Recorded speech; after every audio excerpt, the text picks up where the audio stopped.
My dear friends, one more opportunity to be with you, to share information, to tell you about what I think about the health problems that really are around us. And it is a lot more important because what I'm going to tell you, what I always tell you about, is all the health issues that threaten our peace and well-being and everything, but so much more important because a lot of those circumstances are preventable. Or said in different words, we produce them with lifestyle, with our eating habits, with the things we do, things we put in our body, etc. So it just takes a little bit of consciousness and thinking to be aware of how much we're damaging our bodies and how much we can help our bodies to be healthy for many, many years. I am Dr. Rodrigo Rodriguez, and every week we produce a broadcast of this nature with the help of Truth Be Told Radio Network. And we broadcast this program every Friday night at 7 p.m. Eastern Standard Time on Truth Be Told Radio Network. If you miss it, you have two options.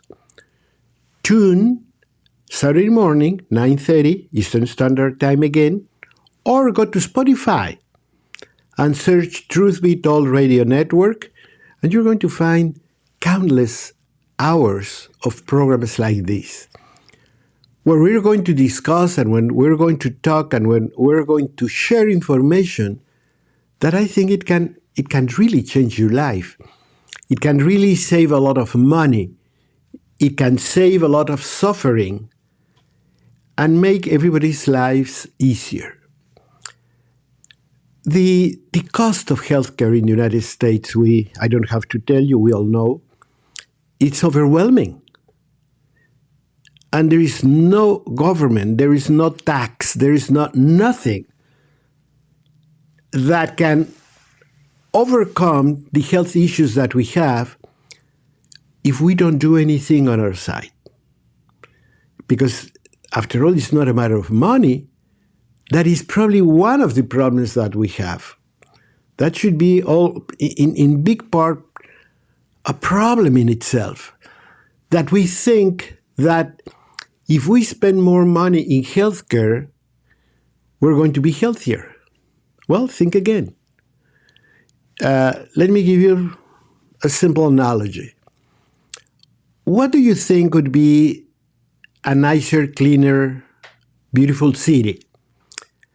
The one that uses a lot of money in cleaning and watering and fixing streets, or the one whose citizens take care of their front lawns, of their sidewalks, of their simply sweeping and keeping garbage out of the way, produce less garbage to begin with?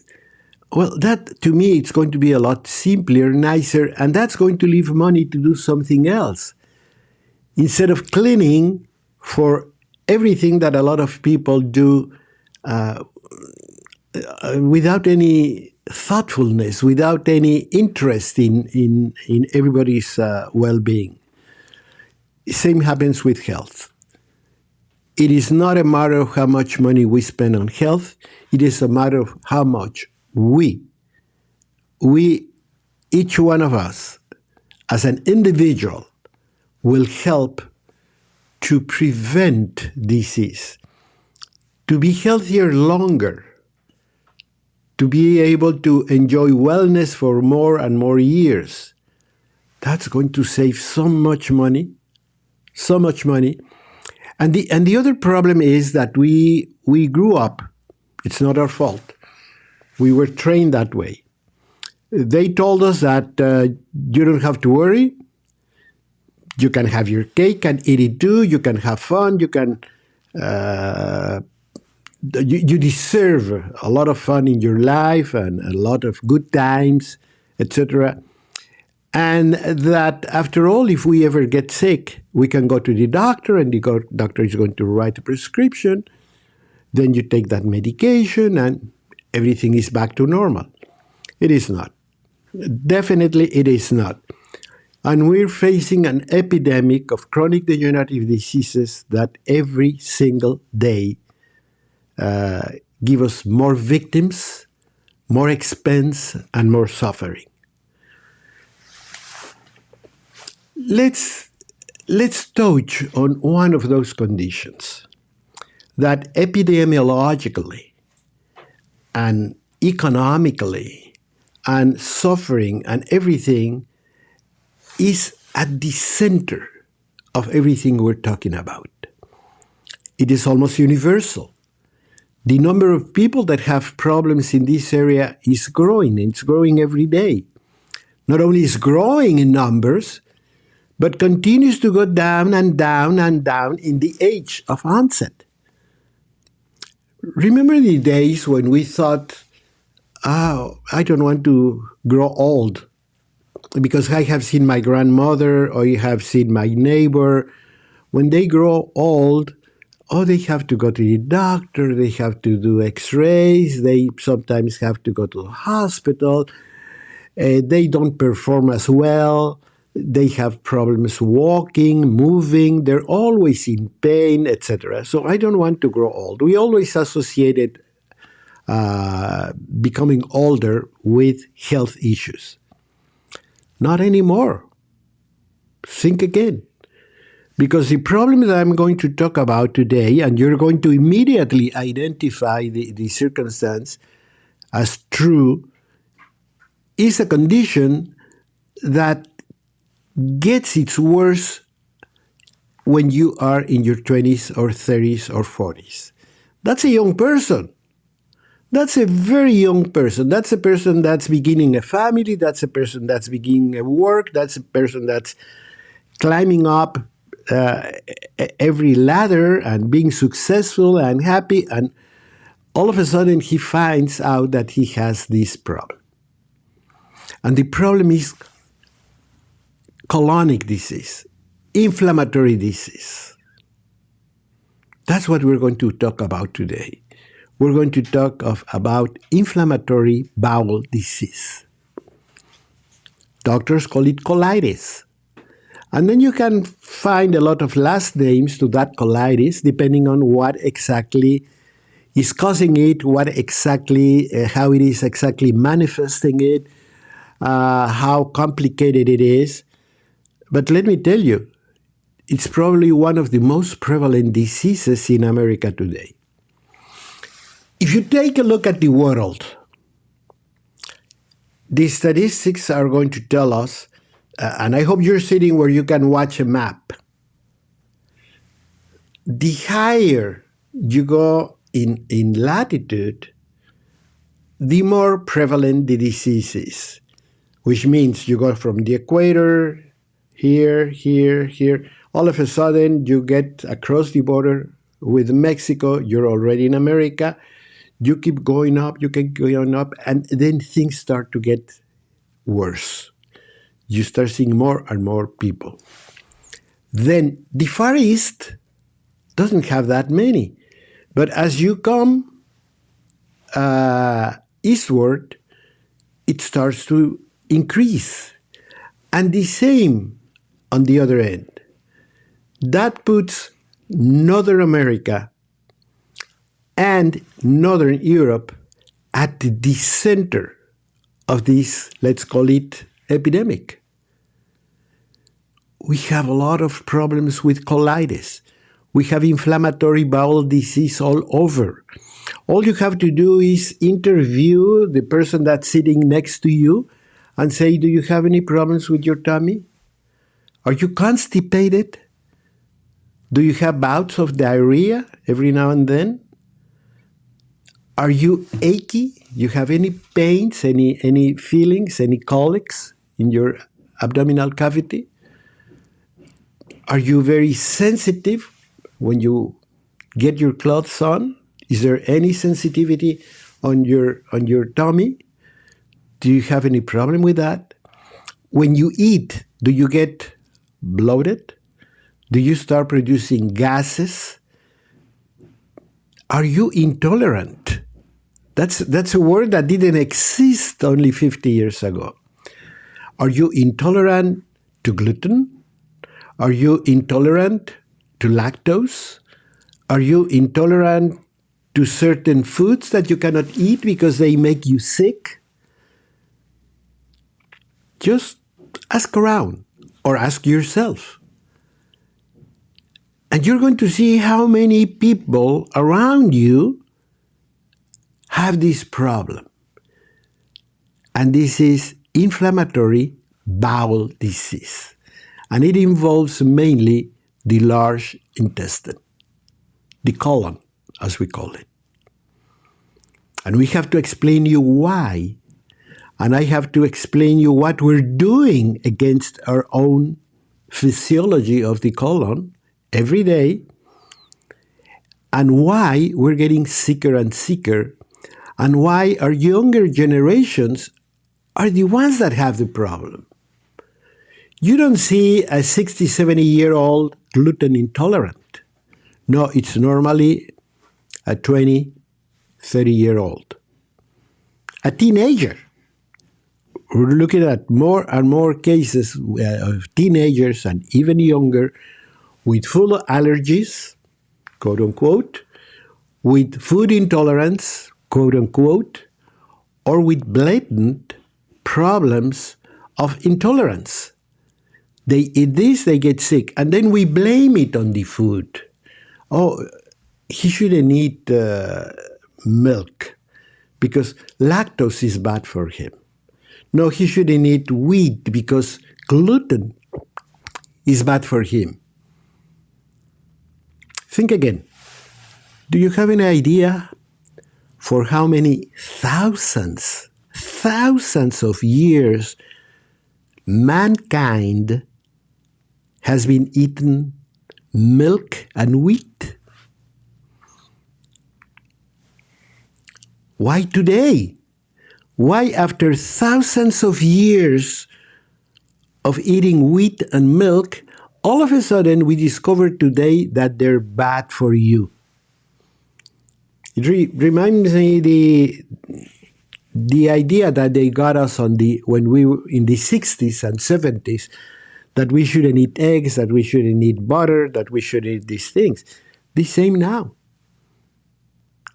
And lactose became an evil, wheat became an evil, and the real evil is what we do and how we are training our children.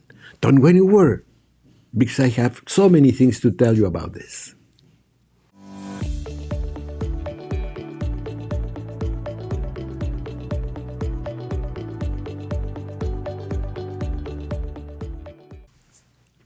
I'm Dr. Rodrigo Rodriguez, and I'm talking with you with the help of Truth Be Told Radio Network.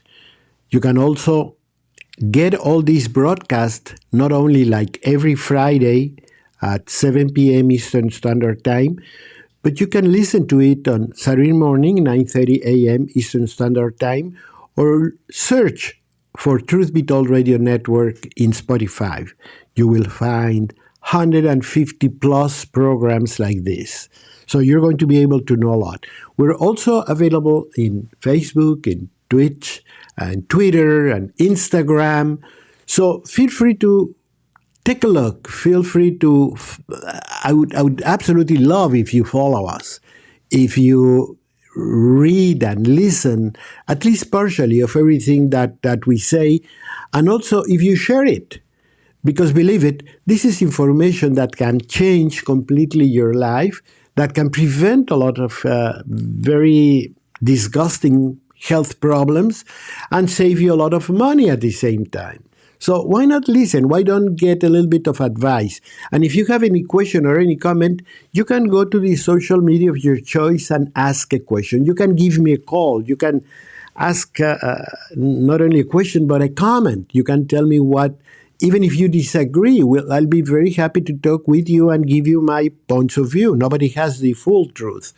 But This is information that we gather from the medical literature, and for over 50 years as a physician that I have, and 40 years plus years of experience at the BioCare Hospital and Wellness Center.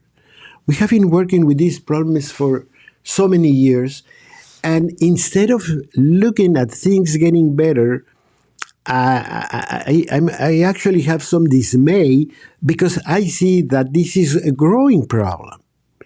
We're talking today about inflammatory bowel disease, and this is a growing problem. We see it more and more. We have more individuals, and we have it in younger people. So it is something that tells me that we're in the process of creating the foundation for chronic inflammatory disease that in turn is going to be transferred to diabetes, high blood pressure, heart disease, cancer, Alzheimer's, you name it. If you think of all these diseases, all of them have a basis of chronic inflammation. And that chronic inflammation has been brought upon us by ourselves. You are responsible of the inflammatory level of your body. Because the lifestyle, because what you eat, because the lack of exercise, etc., we have transformed the way we live. You don't have to go too far. You can ask your mother, your grandmother, how did you live when you were a child? How did you live when you were an adolescent? What did you do day to day? I mean, television was just beginning. Television was a matter of few hours. I know television is not anymore fancy, but nevertheless, we spend a long, long time in front of a screen. It could be a computer, could be a tablet, could be your phone. Nevertheless, we spend countless hours in front of those screens doing physically nothing. Our bodies are sitting down, and on top of that, we have the problem with food and diet and what we do. So all this has been creating a problem. Inflammatory bowel disease can be divided into different categories. It can be tuberculosis, in other words, these small pockets that form in your colon that can get infected, that can they can even open up and let air and bowel content slide into the abdominal cavity. You're going to end up in the hospital. And they have to remove those things, and in many occasions they have to remove part of your bowel. And in some occasions they're going to remove part of your bowel and leave a colostomy, a bag on your side to collect your stool because your bowel is no longer capable of doing that until inflammation goes down. And then you're going to go back to the surgical room to fix what they did. Does that make any sense? When we know you can 100% prevent it. Doctor, how can you say that I can prevent it? Because in societies of the world that have a different lifestyle, let's go to South America, let's go to Africa, let's go to those places where people eat a lot of raw fish, where people eat a lot of vegetables, where people eat small amounts of fat because they eat very little meat. And not only that, but they are physically active. They do a lot of things physically, as Americans did just at the turn of the 20th century. Americans chopped wood, rode on horses, walked long distances, did the laundry by hand, cleaned the houses by hand. So they did a lot of physical activity, and they ate what they had to eat, and they didn't overeat. This is something that we began doing probably in the last 50 years, eating a lot more food than what we really need. And if you add that excess of food to lack of physical activity, you have what we have, an overweight, obese population. This is very dramatic because this inflammatory bowel disease can damage the bowel to the point that's going to change your life for the rest of your life. One of the problems that we have in our minds is the history that infectious diseases of the bowel, parasitic infections of the bowel, have been very common through the history of mankind. And many of those infections are self-limited. What does that mean? I get a bug, I feel bad, I have some diarrhea, even vomit, I get very sick, I feel terrible, and a few days later I start coming back. Why? Because my immune system controlled the infection, even without antibiotics. Because we humans have been around long before antibiotics appeared, and we could go through it. And parasitic infections? Well, most of the cases, they don't even give a problem. Why? Because in most cases, parasites live in our body and they kind of make a pact of no aggression. They behave, we behave. So they have a place to live and we obtain certain advantages from them. So it's a good relationship in many cases. Nevertheless, if you want to get rid of parasite, it only takes one pill. It's very easy to get rid of it. So we became very, very nonchalant about what a bowel problem means, because we always think it's simple. Our brain tells us, no, this is simple. You go to the doctor, he gives you a pill, you're okay. And because of that, we do nothing. Or we learn to live with a symptom. You say, I cannot eat this because I get bloated. No, I cannot have lactose because I get sick. No, I cannot have... And just by avoiding certain foods, we live longer but not healthy. Until one day we have an acute pain, a terrible pain, we have to go to the emergency room and they tell you have diverticulitis. You know, a lot of the cases of diverticulitis are diagnosed only after a terrible experience. Something went very wrong. We didn't do anything before, even though we had symptoms. Had you gone to the doctor before, he would have told you, let's check it out. You might have diverticulitis. But we don't do anything because we don't even think of that. Again, we're nonchalant. It'll go away. But in many cases, it will not go away, and then you get this ulcerative colitis. Ulcerative colitis attacks children, because it attacks people in the second decade, third decade of their lives, teenagers, young adults. Yet they live day in, day out with a lot of bad feelings, fever-like, infectious-like symptoms, bloatedness, gas.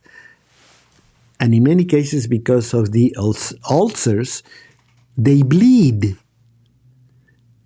And again, they might end up in a hospital very frequently. It's not like 1 in a million. We have a lot of young people that end up in a hospital due to anemia or due to important bleeding of the bowel because of this infectious problem. What's happening in one case, in the other case, in the other case? I'm going to tell you very easy, very simple. And when you think of that, it will make it a lot easier to understand. What's happening is we are losing the integrity of the wall of the bowel. Let me tell you something. The bowel has an inner layer that keeps the bowel content in the bowel and the internal milieu internal. You don't mix. You don't mix your blood, you don't mix your lymphatic system with whatever is in the bowel. Thanks to that layer of mucosa that we're going to call the colonic mucosa. Very much like the skin. Have you ever thought of that? Have you ever thought that around here could be a lot of things? Dust,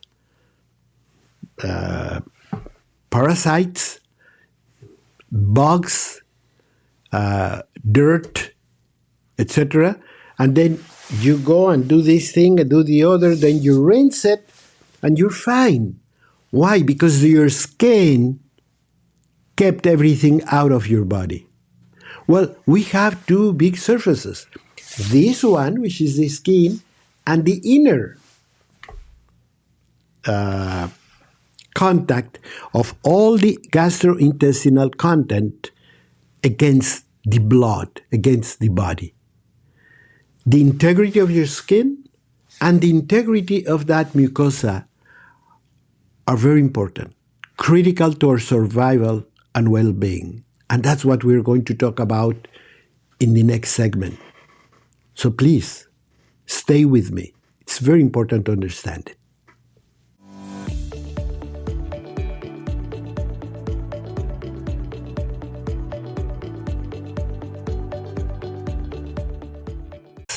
The foundation of all chronic degenerative disease. We're talking about inflammatory bowel disease. And I'm telling you that if you ask anybody around you for symptoms, many people, no matter how old, how young they are, will tell you about different symptoms. Bloatedness, an achy tummy, bouts of diarrhea, gases, constipation. Constipation is so frequent, and people don't pay any attention to it. They say, oh no, I just go every 2-3 days. Sometimes I go a week before going. Why? Because they're eating no fiber. They have a very sad state of the intestinal flora. And I was telling you that the same way we have a barrier between the outside world and our internal self that's limited by the skin, and that skin is very important to keep us healthy. It's actually the largest organ of the body. It's an organ. It has cells, it has blood vessels, it reproduces itself, it can do a lot of things. It has immune capacity, and so forth. It has all sorts of nervous endings. That's why when you pinch, when you hurt, it hurts, because it sends messages. That's the way you know it's cold, it's hot, etc. So it's a very important organ. And probably the main function is the insulation of the body against the external world. But we have another internal world that we don't want to get in contact with our body. And that's the content of our gastrointestinal world. The problem becomes bigger when you get to the large bowel. Why? Because there you have stools, there you have a lot of bacteria, there's where you can have parasites, there is when you can have a lot of factors that you don't want to get into the blood. Actually, let me tell you something if you didn't know. Whatever is in the bowel cannot go readily across the bowel into the body. Oh no. They're very important, very strict checkpoints. The cells in the bowel look at whatever substance wants to get across, check it out, check everything, and say, yes, you're welcome, come in. You are forbidden to get close. But like any border, it needs a lot of surveillance, it needs a lot of personnel, it needs a lot of cells that is going to keep everything out of the blood. And the other thing you need is you need a structure. Like in any border, you have fences, you have gates, you have cameras, you have systems that control the passage of individuals or merchandise across that border. Well, the bowel has all that. But what happens if the fences start to go down, if the gates get damaged, if people do not show to work, if you have holes here and there, well, there's a lot of individuals and things that are going to get across the border without any control. Is it very hard for me to tell you or to ask you, do you think that's good or do you think that's bad? Think of the answer. Is it good that all the defenses of the border go down, damaged, that people do not go to work so there's no officials to take a look and care? Is that good or bad? Of course it is bad. Because then the border is not a border anymore. That happens with colonic mucosa. The colonic mucosa is a group of cells and structures that live very much together. They're one against the other. There's not one molecule that can go through between me and my neighboring cell. No way. Why? Because we're there to check that everything that goes through can go through. So what we have to do here is to keep that structure and those cells very healthy. Now there's a little problem. The problem is that those cells are very far away from the blood. In other words, blood goes here, and then you have these villi that line up the bowel, and you have there the colonic cells. Now, the blood goes under, but the cells that are at the top do not have access to blood. Well, every cell has to eat, doesn't it? If you have one cell, it has to get food somewhere. If I cannot get it from the blood of the person I live in, where do I get it from? I'm going to get it from essential fatty acids produced within the bowel by bacteria when they metabolize the fiber we eat. In other words, the fiber we eat gets transformed into essential fatty acids, very small, that are eaten by the colonic cells. So they get nice and healthy and full of energy. But if we don't eat any fiber, if we eat bad food, if we eat bad fats, we eat garbage, in one word, what's going to happen? The cells of the colon are going to start lingering, getting weaker, getting less energetic, and some of them are going to start dying, and the villi are going to shorten and separate. And once they separate, the food contact of the bowel can go closer to the bloodstream. And then is when you have food intolerance. Because that content gets close to the blood, we shouldn't, and produces immune responses that make you feel sick. People have the same type of symptom that you get when you're going to get a flu. You get aches, pains, you feel a general discomfort that's very hard to pinpoint, but you just say, when I eat certain things, I don't feel good.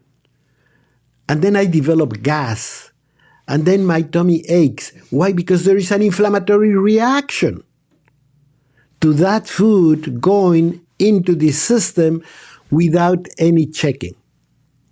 That food should be in the bowel, not in the bloodstream. But it's going because we're losing the structure, the health of the colonic cells. And that is due mainly because of the way we eat. What to me is a big problem?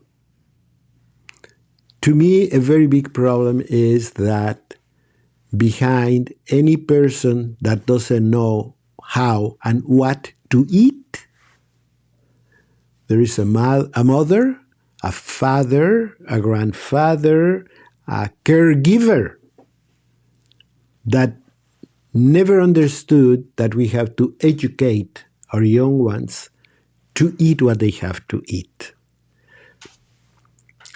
Actually, I'm planning to make a broadcast about that. How are we feeding our children? Because I see it over and over again. The other day I was going on an airplane, and the steward came, and she asked a man, a young man, probably 30 years old, with two young girls, probably 3 years old, 2 years old. And the steward says, do you want anything to drink? And the man asked his daughters, what do you want to drink, honey? And the girl said, Diet Coke, a diet soda pop. And the father said, oh, that's what she wants. And the other girl said, me too. And he said, make it two. Is that a father? Is that a man that has the conscience that he's feeding a person that hopefully will become a very healthy adult? Or is just a person that wants to please somebody so that person doesn't bug me? That's the feeling I get very frequently. And we're going to talk about that. But right now, you have to understand that if we lose the structure, the integrity of the structure of the colon, and the amount of colonic cells on what, we're going to begin having all these situations. I tell you, abnormal substances, they're not abnormal. They're normal in the colon, but shouldn't be in touch with the deeper parts of the colon. But they get deeper because the villi that should be stuck to each other start to separate because they become thinner, shorter, and with less cells. So the food starts permeating, and what the body does is gets an immune reaction. That's what you're feeling. When you feel achy, when you feel gassy, when you feel this, it is an immune reaction.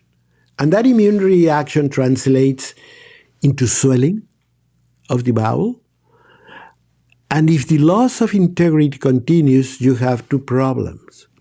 One, you get an ulcer, you get an opening. It's like with people with diabetes. If the blood flow to your leg is very, very bad, the skin is going to die and leave an open sore. Well, that's what you get in your bowel. You're going to have an open sore, which is an ulcer. And that might bleed. And when it bleeds, it's going to send you to a hospital. And they might have to remove part of your bowel because of that. And on the other hand, the other situation that we can see very frequently is that weakened part of the bowel, because of the bowel contact and the pressure, etc., produces a little balloon that goes outward. Same like when you have a very old hose. The pressure of the water creates these balloon-like type of things. And of course, that wall is weaker, is thinner, can be infected very easily, actually gets infected frequently, and then it can break. And then you go to the hospital, they're going to remove part of your bowel, and you're going to be never more the same person. Well, you have to go through that. when you have answers. So don't go anywhere. BioCare could be your answer.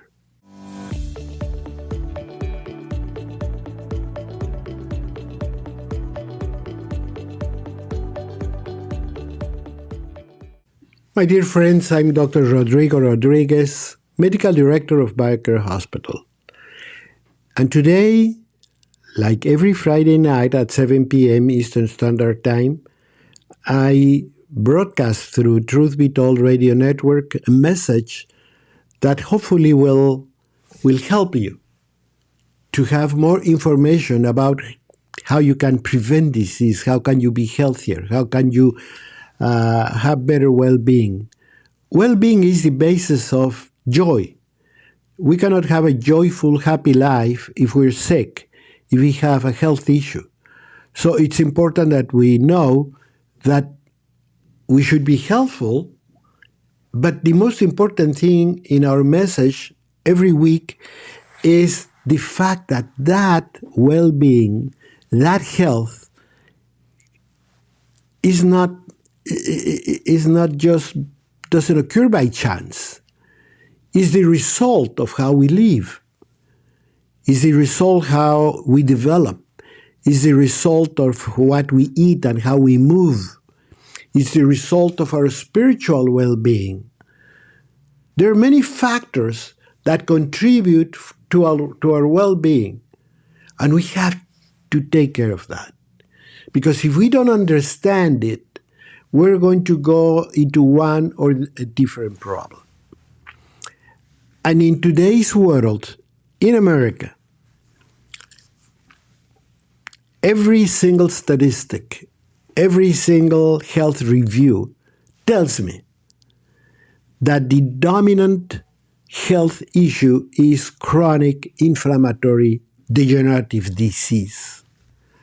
What is that? That's an illness that continues for weeks and months, that has a foundation of some inflammation anywhere in the body. And the problem is that inflammation means pain. So we're very surely going to have painful problems.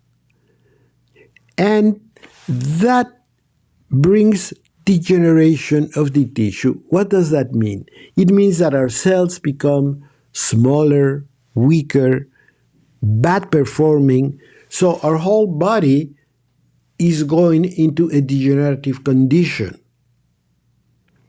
And that disease, that group of diseases, are what produce, first and foremost, the number one killer, heart and vascular disease, strokes.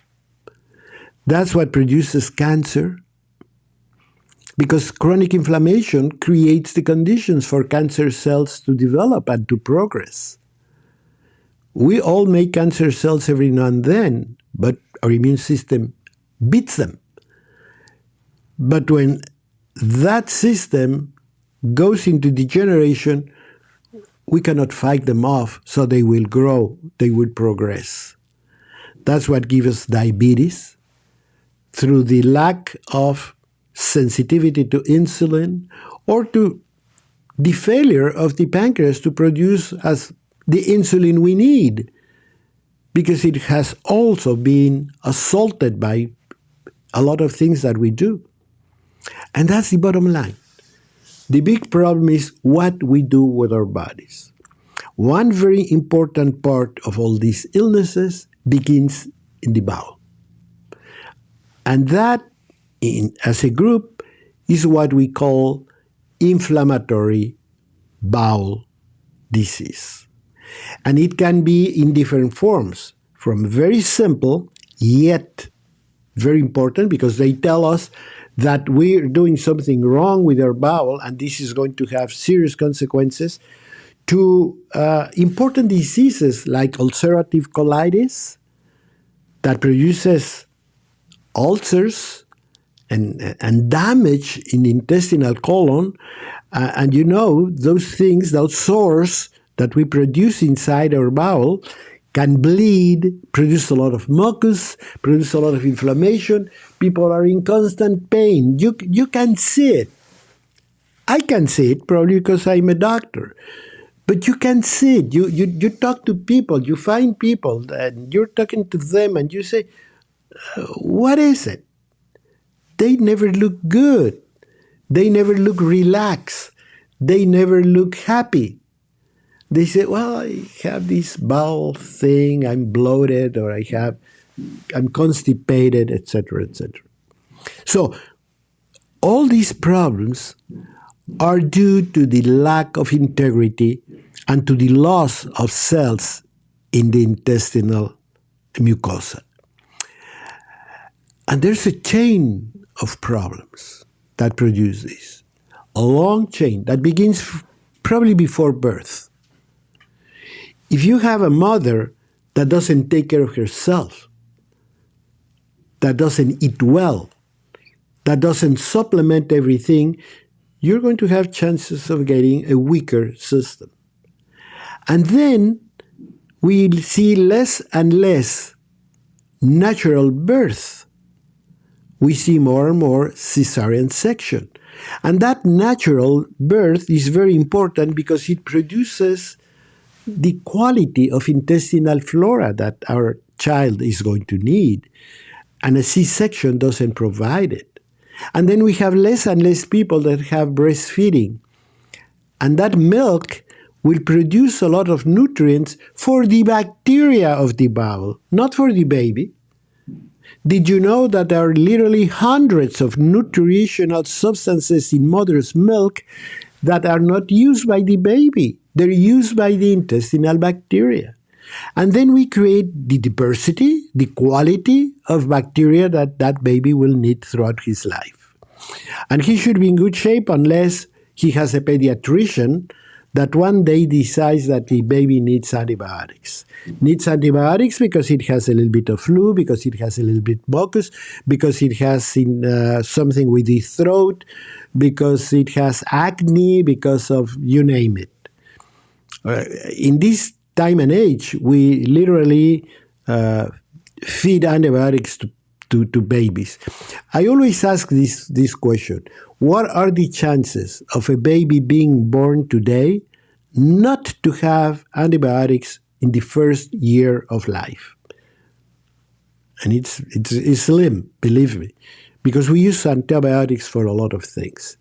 And when you have a child and your child develops a little bit of flu and feels sick, your grandmother would put you in your room and take care of you and give you chicken soup and give you teas, etc. Take care of you, in one word. But now we don't. I see mothers with a child and I say, well, he doesn't look well. No, he had some infections, but he's already taking medication. As if medication were going to change things. That's the long chain of things that are producing the problem. The other is food. We don't feed people, let alone children, the right way. And we have to learn about that. We have to learn that having a child, I have always said it, it's a responsibility. It's not a pleasure. We don't have a baby to hug and kiss and be good to him. We have a baby that we have the responsibility to look after that baby, to raise him well, to raise him strong, to raise him healthy. And for that, we have to learn. So I have these programs with Dr. Rodrigo Rodriguez from BioCare Hospital. I'm going to listen to some of them. But it is my responsibility to have a healthy child. Every time I see a mother suffering because the child is sick, I can see that in many cases that illness was brought upon by the caretaker. So be aware of that. Don't say nobody told me. Now I'm telling you. What happens at BioCare? I'm going to tell you what happens at BioCare and why we have been so successful with chronic inflammatory bowel disease. When you break a bone, you put a splint, don't you? You don't want that bone to move for some time in order to heal. When you have a health problem, sometimes you're put in a hospital or in your bedroom for several days because you need rest. You need to put that organ at rest. And then you say, but how am I going to put my bowel at rest, doctor? I have to eat. That's the BioCare approach. We put people in the hospital, we put a catheter, and we do intravenous feeding. And then you eat nothing, you drink nothing. But your body is going to have total nutritional satisfaction. And what's going to happen is that the bowel is going to take a break, finally take a break.